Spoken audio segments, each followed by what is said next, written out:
જય શ્રી કૃષ્ણ। એક નાનું એવું ગામ હતું। ગામમાં એક બ્રાહ્મણ રહે। બ્રાહ્મણની પરિસ્થિતિ નબળી।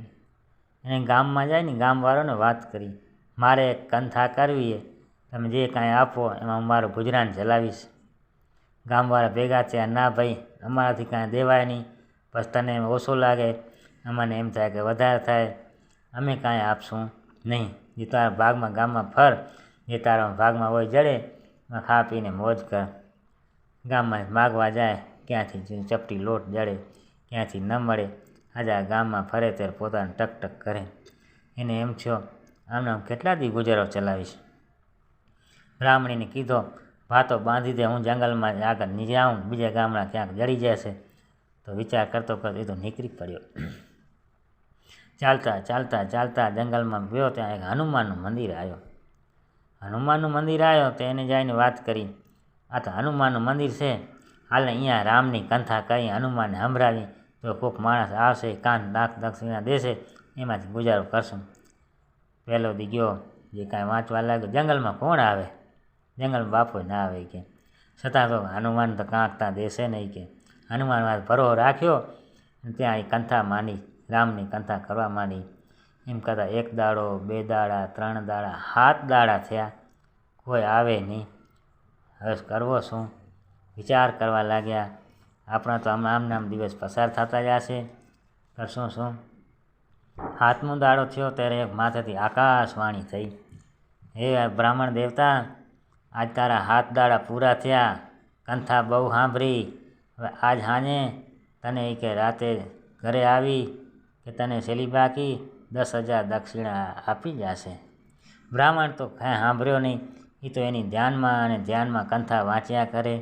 બાજુમાંથી એક વાણિયો નીકળ્યો, વાણિયાને કીધો, જાને મંદિરમાં જઈને દર્શન કર્યા।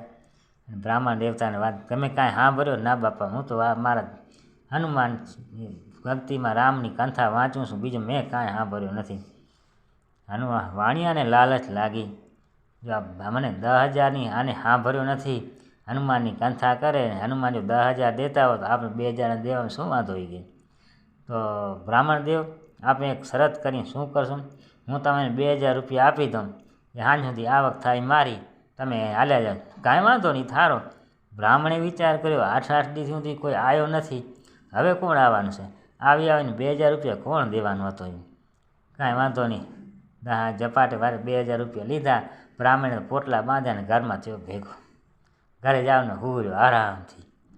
હાંજ થઈ, હનુમાન તો આવ્યા નહીં। વાણીઓ મને વિચાર કરવા, આ તો ખોટી આકાશવાણી થઈ, હનુમાન તો ખોટા આવી કે, કાંઈ દક્ષિણા ના આવી, મારા 2,000 તૂટ્યા આવી કે। હનુમાનને મંદિરમાં ગયો, મને ઠેકડા દેવા, હનુમાન તમે આવા, હનુમાન તમે આવા, શું કરો છો એ કે, તમે ખોટો બોલો છો।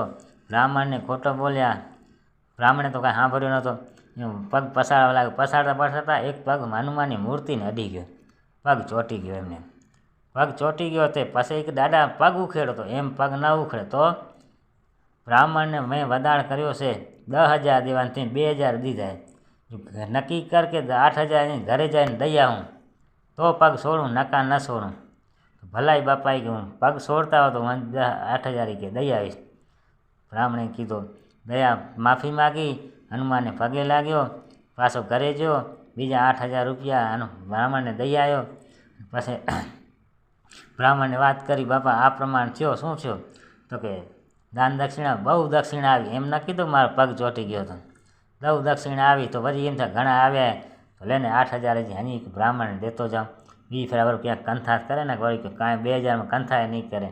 પછી બ્રાહ્મણ રાજી થયા અને ખાધા પીધા, હનુમાનના દર્શન કીધા અને મોજ કરી।